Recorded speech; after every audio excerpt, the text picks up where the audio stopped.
Good evening. My name is David, and welcome back to my BookTube channel. Tonight I've got a couple of things that I'm going to cover.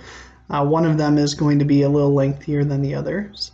So tonight I'm going to be talking about three things, two of which are pretty interrelated, and then the third ties into something that's going on specifically for the month of June. So for those of you that are just interested in the announcement and aren't interested as much in Ancientsathon, I will kick it off with my announcements. So starting with June, I'm going to have two little read-along type things that I'm going to be hosting, hopefully month to month, with something new coming up each and every month.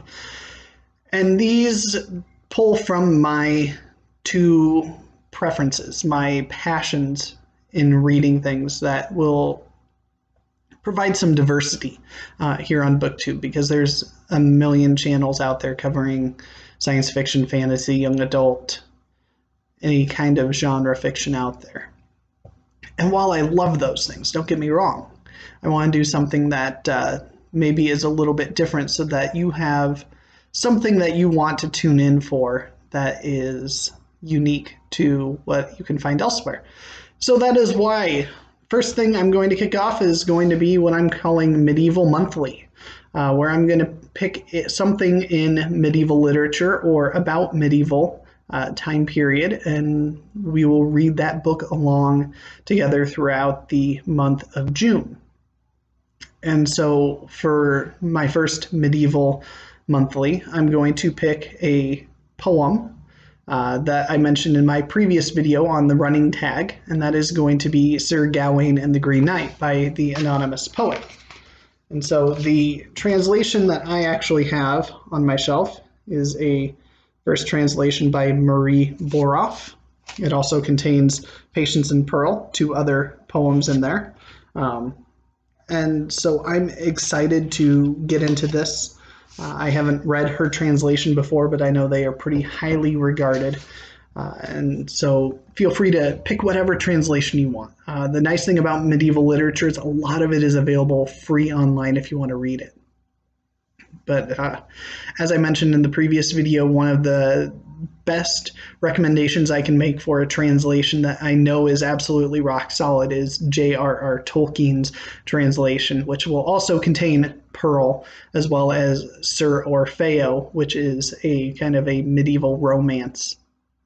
Not romance as in what you would think of with romance novels today, but what they considered romance in medieval times.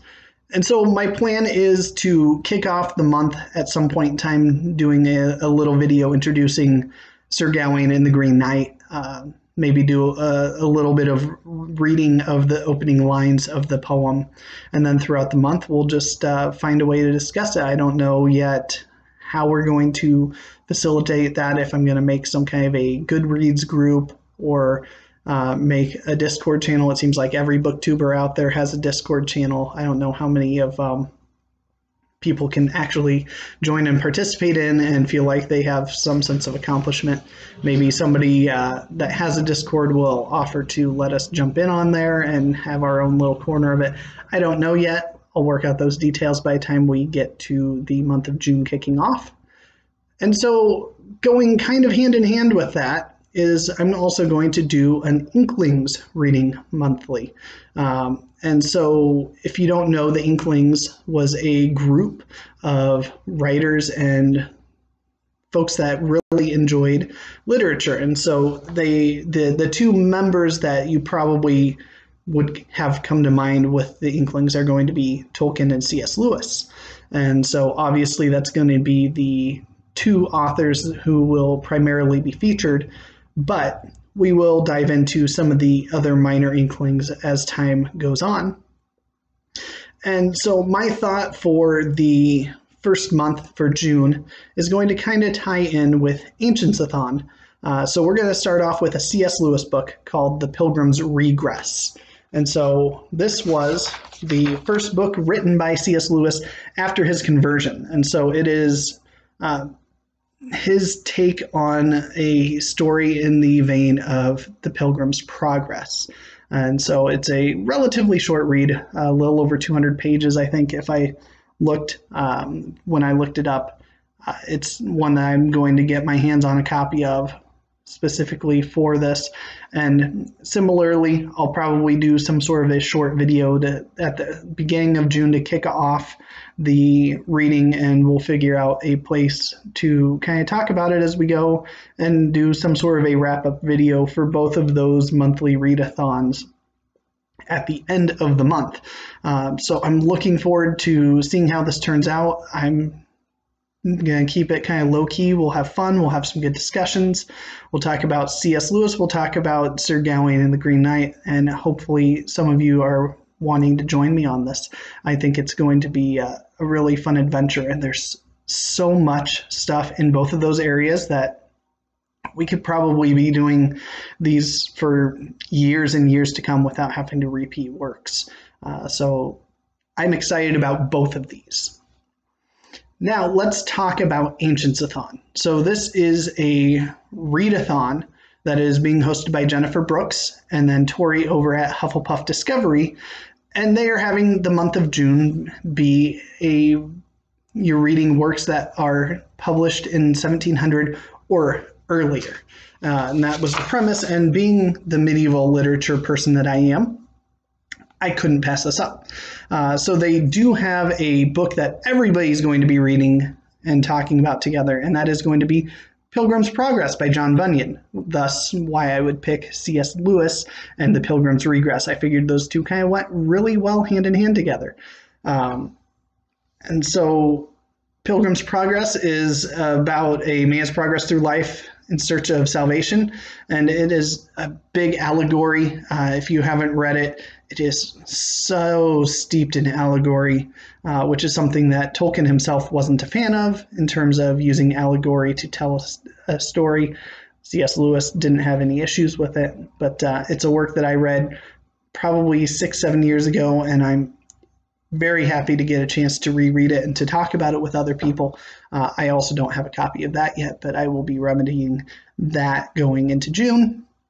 Hopefully I'll be able to go out, hit a bookstore in advance of June 8th, which is when my birthday will be. Yeah, I'm excited to get going on the Pilgrim's Progress with them and everybody else joining in. And so then they had 5 prompts. And for these prompts, you can pick anything that you want that fits these prompts, as long as it was published 1700 or sooner. So the first prompt is to read a play. I've got a couple of recommendations here. I'm going to give you 2 of them now. I'm going to circle back way later to give you your third one, because there's something else that ties in with it much later on in this. So the first one is called Everyman, and this is a medieval play. And this is very allegorical.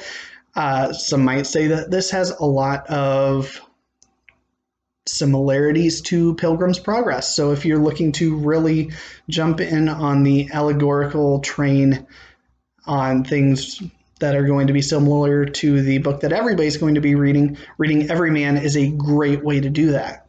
I'm actually going to be reading my copy that is in the Middle Ages, which is a Norton Anthology of English Literature volume.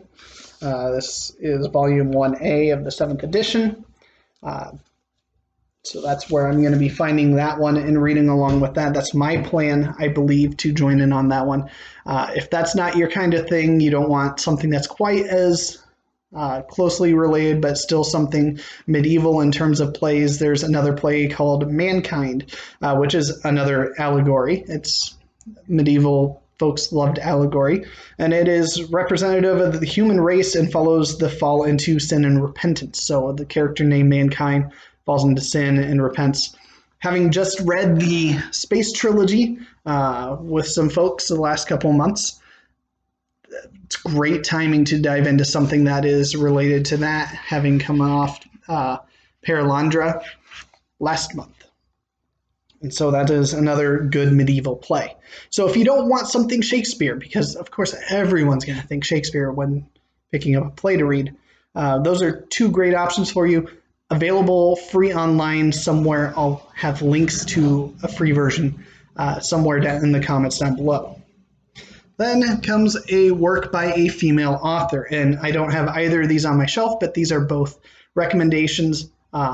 Just a quick note, the recommendations I'm making tonight are, I'm intentionally veering away from anything that Jennifer or Tori have already recommended. I'll have both of their recommendation videos down below, as well as their announcement videos for Ancientsathon. And so read a book by a female author, and there are some good choices out there.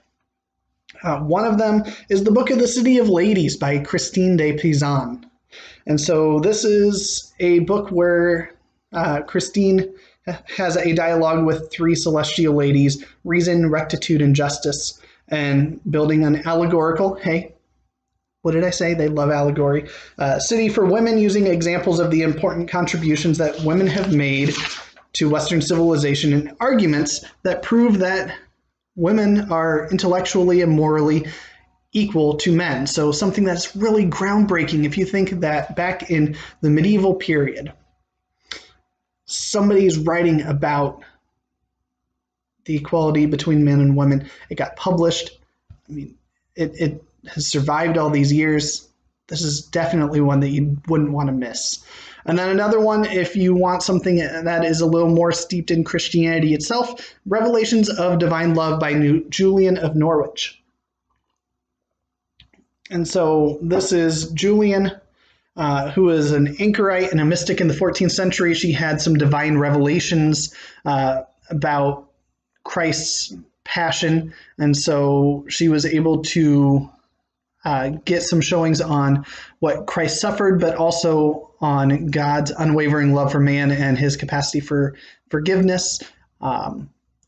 So if you're looking for something that is more in the religious vein of medieval Christianity and getting a deeper understanding of some of the thoughts and understandings that they had back then, this would be another good one for you to explore. Next, we have read a work referenced in another piece of literature. And so there's a lot of ways that you can go. And so there were two medieval ones that I've got on here that I wanted to recommend. The first is Les Morte d'Arthur by Thomas Malory. So I've got my Norton Critical Edition. This is what everybody thinks of when they think of King Arthur. It is the original King Arthur, well, not the original, but the one that everybody, their minds turn to. It was unique for the time. It was a great version of the Arthurian legend. It has Mordred's treason, the exploits of Tristan, Lancelot, and his loyalties being torn between Arthur and Guinevere, the quest for the Grail. All of those are found in this book. If you like King Arthur, it's one of the longer reads that I'm recommending, but it is such a good book. If you haven't read it and have always wanted to read it, this would be a great opportunity to jump in on that, because it's inspired so many works of literature from that point onward. Next, we have The Consolation of Philosophy by Boethius. And so he was a kind of a philosopher of sorts back in the medieval times, and he wrote this in the days leading up to his execution. And so he has a dialogue where he's got a prisoner talking to philosophy. And philosophy is giving instruction on the nature of fortune and happiness, on good and evil, fate and free will, and bringing him enlightenment. It was extremely popular throughout medieval Europe, and his ideas were influential on a couple of people that you might have heard of, known as Dante and Geoffrey Chaucer. More on Chaucer a little bit later. So this is a work that influenced other great writers of the medieval period. It's a relatively short work, and it's definitely worth reading. I read this one probably 7-8 years ago. I'd love to reread it and get a new copy of it. Next prompt. Read a piece of nonfiction. So everybody loves nonfiction, right? Right? So when looking at things that were published before 1700, you have a lot of options. You may not have known that you have a lot of options. You've got a lot of options out there. One of them, History of the Kings of Britain by Geoffrey of Monmouth. Now, this was completed in 1136, and this is where arguably the King Arthur legend got its beginnings. This is, I believe, on record as being the first appearance of Arthur in there. So it mentions Merlin, it mentions King Arthur. Back in the medieval time period, before the medieval time period, even after medieval ages, history wasn't so much it has to be all the facts, just the facts. So the blending of myth and history isn't something that's completely uncommon. And it's a fantastic read. It's got a lot of good entries, and it's got a lot of good information about the different rulers that came and went throughout the medieval times.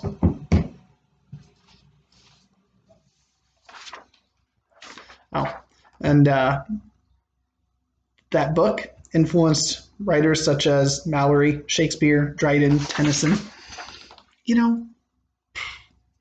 Not important at all, right? Or if you like Crusades or want to learn more about the Crusades, there's Chronicles of the Crusades by Joinville and Villehardouin. So this is originally written in Old French. It's got two different works in there. So there's two chronicles that give you reliable and vivid accounts of the Crusade from a Western perspective. There's two narratives telling you about the Crusades from the perspective of some people that were living back then that experienced some of it. How much cooler can that be? Not that what happened in the Crusades was cool, but being so removed from it, I want to learn more about the Crusades. I want to understand more about it. There were a lot of different Crusades, major and minor. That one's a great one. And then read something myth or legend based. And I've got a couple of recommendations in here. This is the last prompt, I believe. So the first one I'm going to recommend, I've got the Vinland Sagas. So this is the Norse discovery of America. There's two different sagas in here talking about Vikings discovering America. And, you learned about Christopher Columbus. I bet you didn't learn about this in school. As you can see, this is very short. Get past the list of things. You've got 105 pages. You can breeze through this in an afternoon. If you want to know more about what the Vikings thought, what they believed, some of their history, this is a great way of doing that. It's a good starting point. There are other fantastic Norse mythology and Viking sagas out there, but that is a good bite-sized one that you can get through quickly and be able to get a sampling. And because it's about them finding the Americas, it's something that might have a little bit more interest to some folks than some of the others out there. Next, I'm going to talk about something that comes out of this book. So this is my Chaucer book. This is like my Chaucer Bible, the Riverside Chaucer. And the work I'm going to be reading out of there, if I choose this one to go with myself, and the one that I'm recommending to you is Troilus and Criseyde. I mentioned this as well in the running tag video. This is a great one. It's considered Chaucer's finest work outside of the Canterbury Tales, and it's rich in depth. It's got a love story in there. It's set back in during the siege of Troy by the Greeks, which is a very familiar setting. Some of the recommendations by Jennifer and Tori happen to take place with the same kind of a setting and that same kind of a background. So you've got a love story set in the middle of the siege of Troy. Wonderful work. And so that brings me back to recommending a play. I had my Chaucer Bible. I've got my Riverside Shakespeare as well. And out of here, I would recommend Troilus and Cressida by Shakespeare. Shocking, I know. You could really dive in. See how Chaucer did it first? Then Shakespeare took the same kind of story, put his own spin on it, put his own take on it, and be able to compare and contrast how they diverge from each other. And that would make a really interesting pairing that would knock out two of those prompts. So if you want Shakespeare, you don't want to go into a medieval play, that would be the one that I would recommend that you would do. It'd be one that most people probably haven't ever read. I know I haven't read it yet. I'm planning on reading it. Even if not for this, I'm planning on reading it very, very soon. Next, we have the Song of Roland. So this is taking place in the 778 as Charlemagne's army is returning from an expedition into Saracen Spain when it gets ambushed. And so out of that skirmish rises a tale of war, which is the oldest epic poem in French. So that's what the Song of Roland's all about, is the oldest French poem out there that we have. And so it's going to tell of Charlemagne's warrior nephew, Lord of the Breton Marches, who leads his men into battle against Saracens. And I won't spoil anything beyond that. It's a wonderful read. I highly recommend it. And the last one, which I also don't have, the Nibelundenlied. I don't even know if I pronounced that right. It's a mouthful. It's a big, long word, but it sounds awesome. Written by an unknown author in the 12th century, this powerful tale of murder and revenge reaches back to the earliest epochs of German antiquity, transforming centuries-old legend into a masterpiece of chivalric drama. Siegfried, a great prince of Netherlands, wins the hand of the beautiful Princess Kriemhild of Burgundy by aiding her brother Gunther in a struggle to seduce a powerful Icelandic queen. I mean, if that doesn't have your attention and make you want to read it, I don't know what will. That makes me want to read it. So there you have some great recommendations. I'll have all of those listed down below with links to where you can find them on Amazon for the ones that are available for free online. I'll be updating links and have them in there before June starts with links to free versions of where you can read some of those things along with me. Be sure, again, to check out Jennifer's videos and her recommendations, Tori's videos and what she recommended. Between the three of us, you have a plethora of options that you can choose from here to join us in Ancientsathon. I'm super excited about it. I mean, what better reading event could I ask for to celebrate my birthday with, right? For those interested, I'm drinking 1919. It's a root beer. I don't drink alcohol, but I love a good root beer. And 1919 is fantastic. So be sure to leave a comment. Let me know what you would recommend or what you might be picking up and reading. I hope some of you can join us for Ancientsathon. There's also going to be, there already is a group in Goodreads set up for Ancientsathon where they've got different threads for the different prompts where people can talk about what they're planning on reading. As soon as I solidify down what my choices are for each of these, I'll be jumping in on all of those as well and talking about them. And again, don't forget to join me on reading for Medieval Monthly. I'm going to be doing Sir Gawain and the Green Knight, which would fill at least one of those prompts for you in Ancientsathon. And then I'm going to be reading The Pilgrim's Regress by C.S. Lewis, which will tie in really well with some of the other things that we'll be reading. So thank you for watching. Hopefully I didn't put you all to sleep with this lengthy video.